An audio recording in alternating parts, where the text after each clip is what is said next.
you are already 100% disciplined in your own set of habits. So you've already demonstrated that you can be 100% disciplined at something because you are 100% disciplined in your own set of habits. And those habits are either contributing to your bigger future or contaminating your bigger future. And you can't eliminate all the contaminating ones in one fell swoop.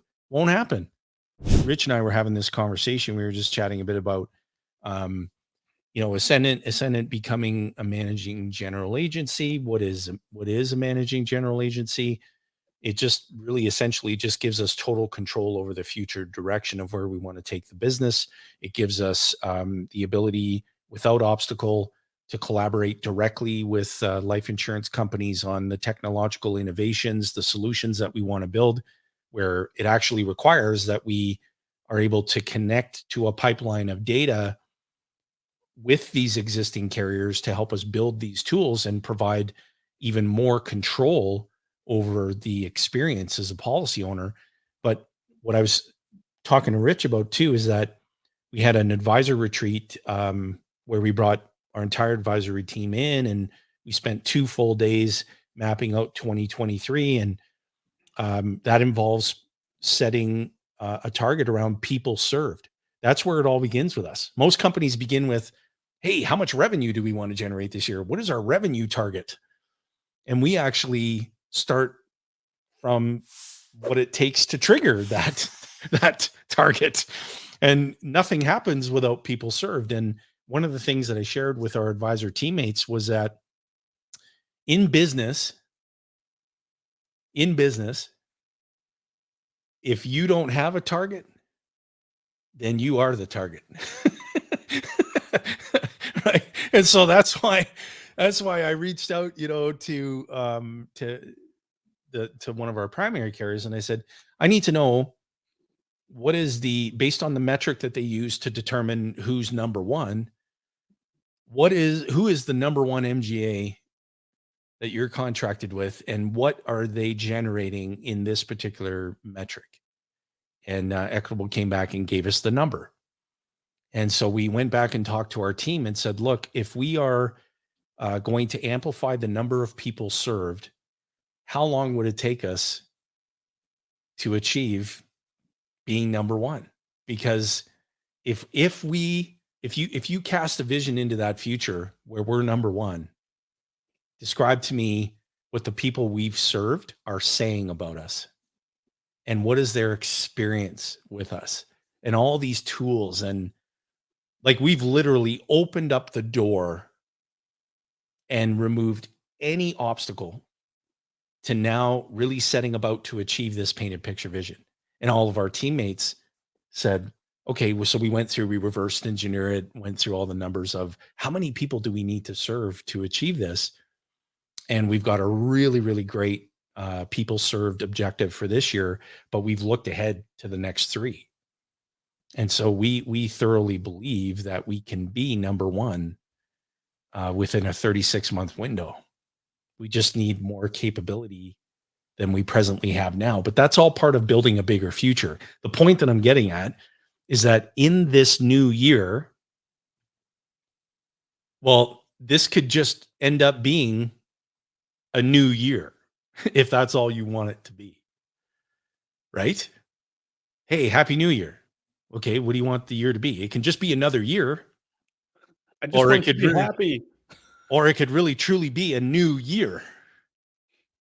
And that's why resolutions don't ever work. Because if you're setting a resolution to begin with, you weren't operating in a position of control in your life anyway. That's the reason why you set the resolution. You also need to be resolute if it's a resolution. Yeah, that's a really, really good point, and very true. And so what we've been sharing and serving up as inspiration to people that we've been interacting with is that if you want to build a bigger future, then it has to involve a bigger vision. So I go back to what we were doing with Ascendant. If we say, wow, we really want to create this future that's much bigger than our past. And so we're going to do that by just doing the very same things that we've done up to this point. Well, that's not a bigger vision.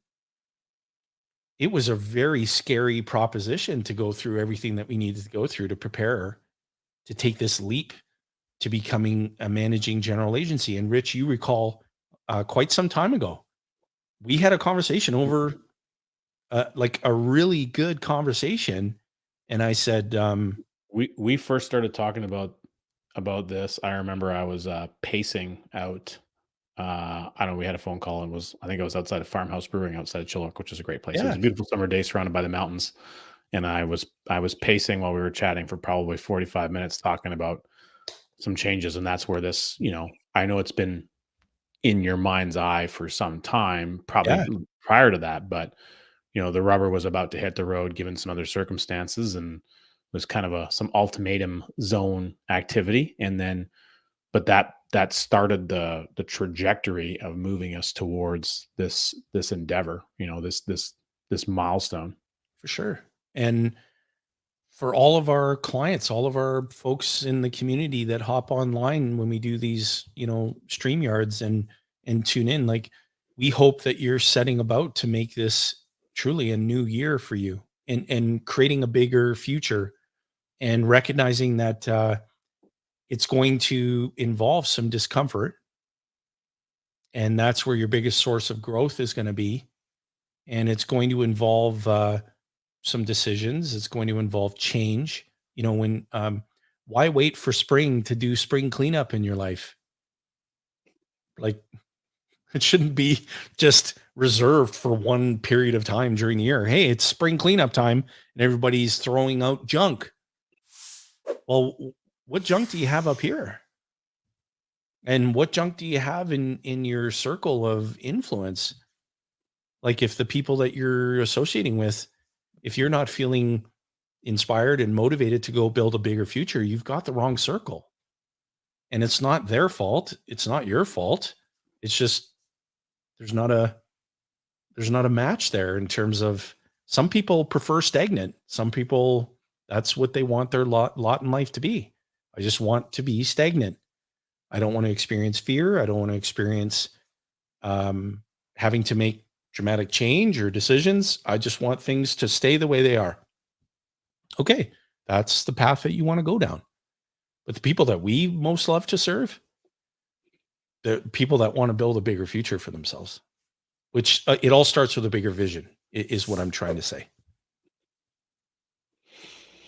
Well, I posted I think I'm not sure if it's going to all the platforms or if it's just going to the YouTube channel or not, but I posted the link to the painted picture vision. So if anybody wants to go check that out, you can Oh, go to the thank you. Yeah. ascendantfinancial.ca, and then there's in the header menu bar, you can see the painted picture vision there. And I think there's a chance to even watch a video associated with it. And yeah, I mean, there's a clear cut targets, I should say, about what we're trying to do and to create. And uh, I can share, reflecting back on the previous 3 years and how the importance of having a vision of what that would be, how that helped format and shape and engage the team around working together, being, fairly singular in our direction, and there's always, like any business, there's always bumps in the road, you know driving in Alberta, there's potholes. Every spring cleaning, the city of Edmonton is going to go and clean up potholes that get created on the freeze thaw cycle. Yeah. And so you might have clear road, and every once in a while there's a bump in the way.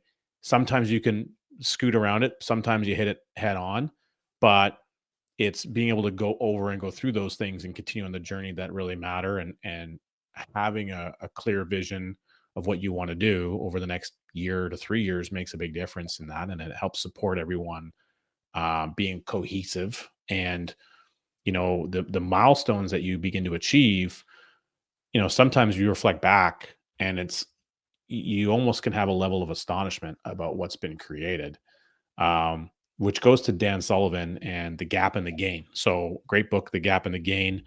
And it's really recognizing that often in life, whether through whatever the means is, we often find ourselves thinking about what is the thing that we didn't get done or didn't accomplish, what's still on the to-do list, what haven't we finished off yet, and that creates extra pressure, etc., versus saying, whoa, hold on a second, what did we do, what did we Yeah. accomplish, what did we get done, what's been amazing, what's moving the needle and getting us closer to our bigger objectives. And that's focusing on the gain. What did you gain versus what do you have yet to achieve, and the progression of those steps over an extended period of time. You don't climb a stairwell by jumping to the top stair. Right. You take one step at a time. Yeah. Very true. I can share with you, personally, in working on ridiculously simple things like committing to proper hydration. So 3 liters of water a day, which I've been doing religiously since committing to it. Committing to uh, nutrition that's mapped out based on the objective that I have and want to achieve this year, and doing a very good job sticking to that and tracking it. And then having to walk 8 to 10,000 steps a day. So I shared with my coach, because everybody needs a coach. So I shared with Mitch. His name's Mitch Calvert, by the way. He's an amazing guy. You can look him up on the Facebooks and the YouTubes. Mitch Calvert. And so I said to Mitch, I said, gosh, like some days that can be difficult. Without even hesitating, he's like, "Are you kidding me, man? Like what you just said to me, like are you honestly joking? Like if you can't get in 8 to 10,000 steps a day, then you're just not committed to the goal. Like you can do it in micro walks, maybe take a few micro walks throughout the day. You can do it in one fell swoop. You can do it. So the whole point being that when you think about what you want to achieve, you have to be comfortable hearing the truth. Because I shared this with all of our teammates at the retreat. I said, average players want to be left alone. They just don't want anybody bothering them, talking to them, like just leave me alone. Good players want to be coached.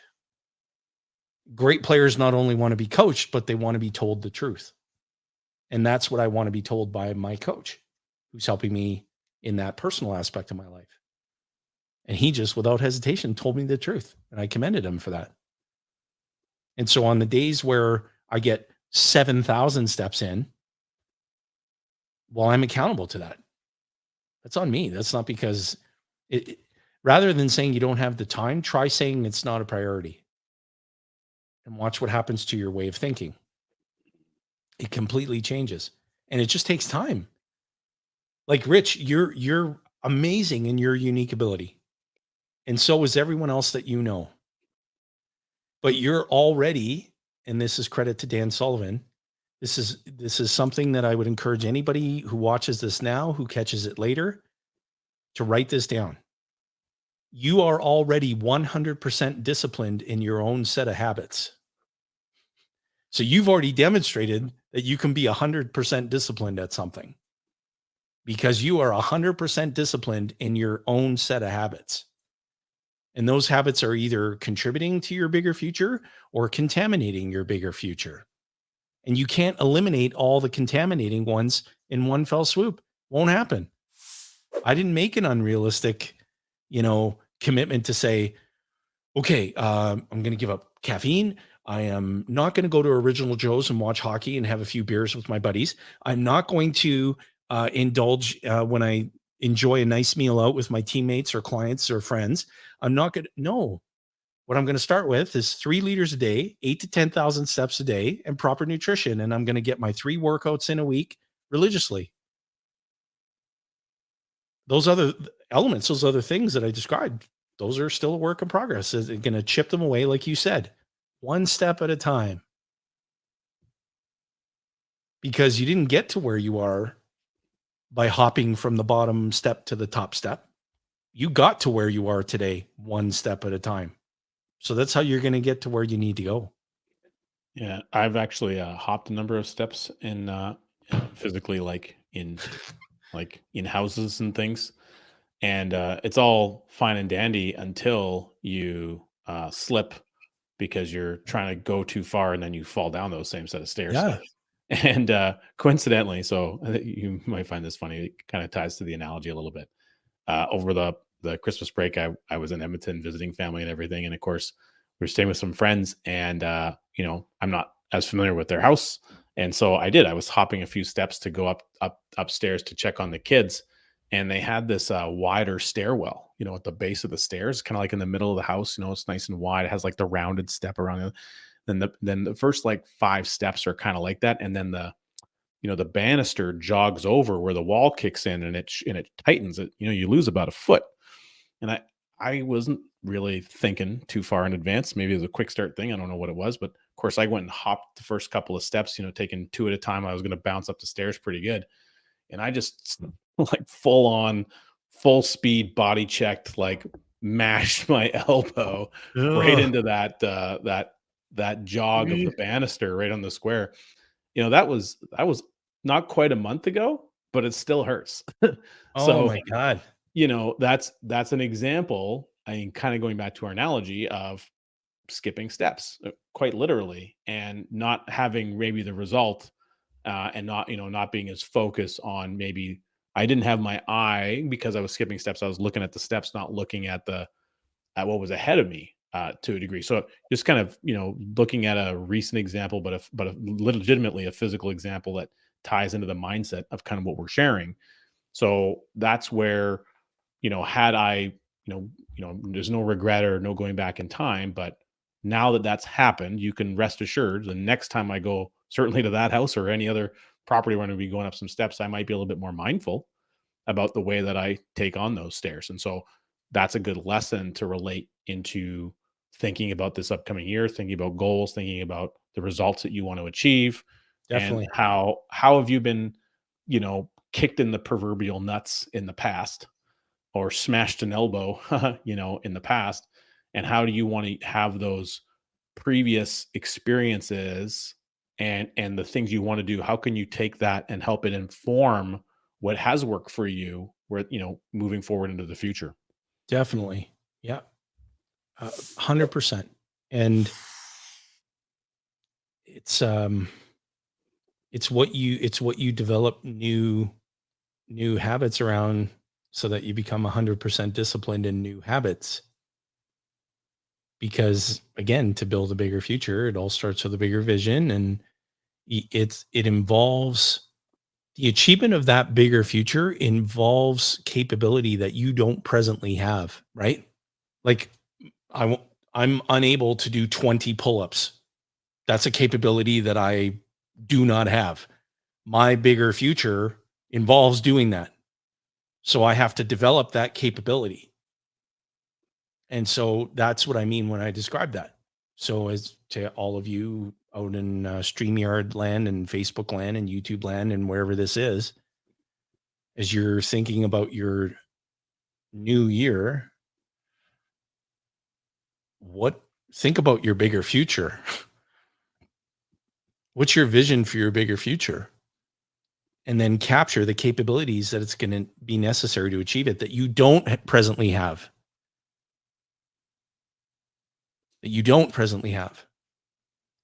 and that need to be developed. And then make sure you're getting coached. And some of that may involve directly what we do, right? In helping people to become their own banker. And you may, in your bigger future, say, I want to build a family banking system. I don't presently possess the capabilities to do that. I need to get with my coach and start getting coached on developing the capability around that. That's one of many examples in your financial life. Oh, am I going to do that on a live stream? Okay. I'm happy to do that. Once I possess the capability, I'll go on a live stream and do 20 pull-ups. No problem. Bring it on. Um, it this year in particular is really exciting because we're going to be experiencing some really interesting things in our economy, And for people who have been building the moat around their financial castle, you're going to be okay.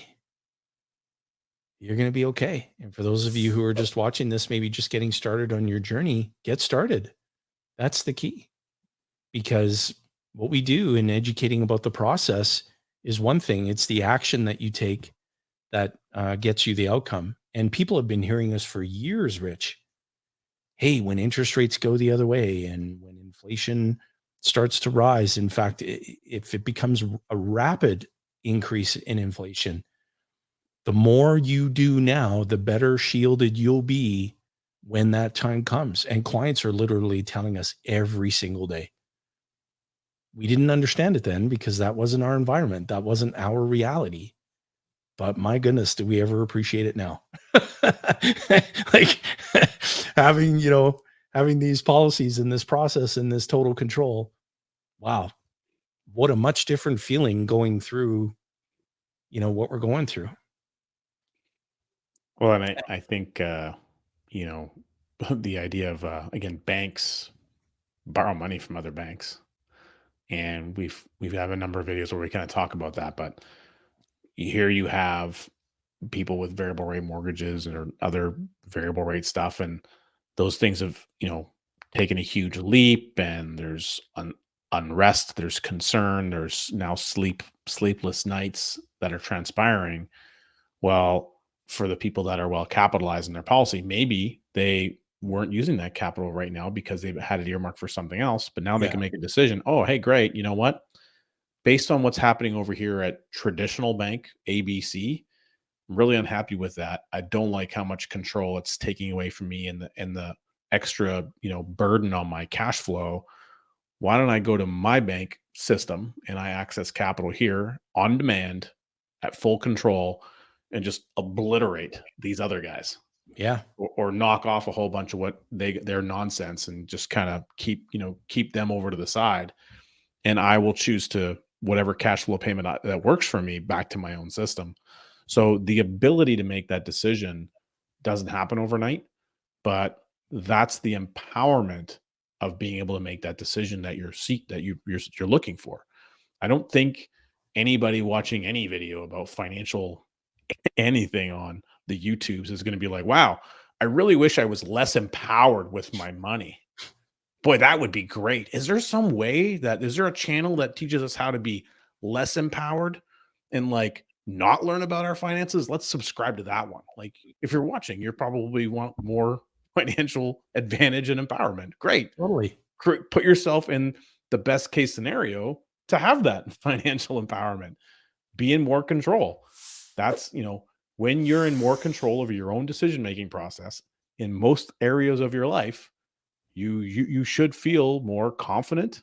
Confidence is empowerment, and that overlaps in how you hold yourself out into the world. So there's no disadvantage to setting up capital that is growing on demand and that's fully under your control. Like, Absolutely. who wouldn't want more of that? Absolutely. Yeah. And what a peaceful, stress-free way of life it is. And it takes years to get there. Years. You and I are far along in our journey and we still have a long way to go, but it just gets more peaceful and more stress-free. And it's an indescribable feeling. And, we began our journey in this process right in the midst of one of the greatest financial crises that the global economy has ever been faced with.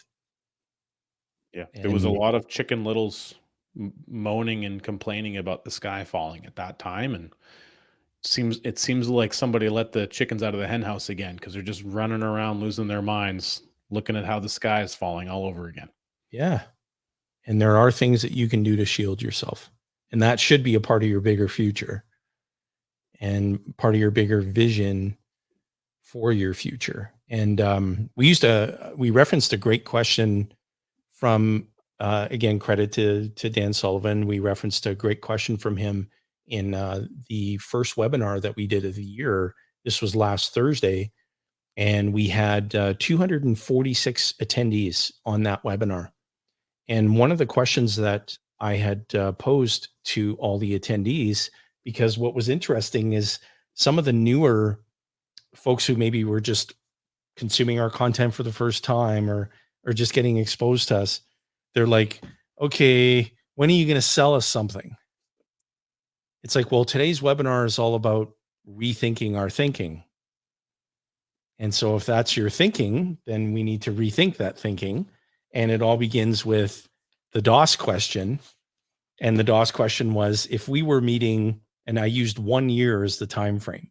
So if we were meeting 1 year from today, and you were to look back over that year to today, what has to have happened during that period, both personally and professionally, for you to feel happy about your progress? And we really gave attendees time to go through that thinking exercise. And the feedback that we got in the chat was amazing, of people really processing, okay, if I was sitting down, and so what was the date last Thursday? What was that? Last Thursday was the 12th. So it's December 12th, January 12th. If we were sitting down on January 12th, 2024, and you were to look back on all that time to today, what specifically would have had to have happened, both personally and professionally, in order for you to feel happy about your progress? And you've got to be as specific as possible, because the human brain is incapable of anything extraordinary. You have to really input specifics. Well, I want to be healthier. The human brain goes, thanks for letting me know. Not sure what you want me to do with that. I want to be able to, on January 12th, 2024, go on YouTube Live and do 20 pull-ups without feeling like I've got a hernia. Okay, that's pretty specific. The human brain knows how to get to work on making that real. And so when you think of your financial aspect of your bigger future, what is that exactly? Maybe it's a certain amount of debt that you want to have recaptured by January 12th of next year. Maybe it's a certain amount of capital that you want to have accumulated by that time next year. Maybe it's a achievement of a very well-defined financial objective. Maybe it's just getting started with your first policy, and you want to see a specific amount of premium going into that policy to produce a specific amount of cash value growth. Getting specific so the human brain knows, all right, I need to know what you want to get done. And thank you for being specific. Now I know what to set about making real. That's the whole framework of it. It's no more complex than that, outside of the fact that you have to do the work to make it real. Right? Right. And we've been sharing over the years. We've used this analogy hundreds, if not thousands of times, that getting a membership at the gym versus working out there are two completely different things. You've actually got to go and work out. Having the membership is good. It's a good start, but you got to go do the program. Yep. The rubber hits the road. That's it. And that's the only way you can get from A to B.